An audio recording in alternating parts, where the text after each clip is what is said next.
Here, I want to convince you not to just set sales goals, but to set the right sales goals that help you manage the sales pipeline that we spoke about in Lesson 1. Set the right kind of goals.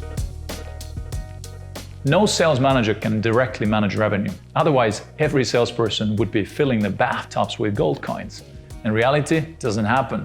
We can't directly control results, but we can definitely manage our actions. Imagine a door-to-door salesperson who sets a goal to make $500 each day. Now, what if after talking to 17 people, not one sale was made and the last prospect gave a very harsh rejection?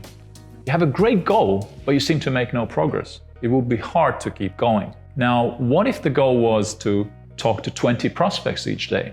Even after 17th no, the salesperson would only have 3 prospects left to reach the goal. Of course, this action goal only makes sense when on average the salesperson is able to close, say, 2 people out of 20. Some days it might be 0, while some other days 3 people buy, and so on.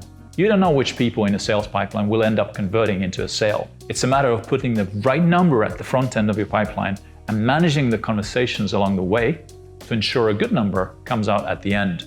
In other words, to get a specific number of sales, you need to approach a specific number of people. Of course, going through several rejections every day can be daunting, and it's easy to worry about what might happen with each prospect.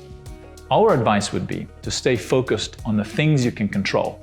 As difficult and contradictory as it may seem, you must divert your attention away from the results and onto your activities.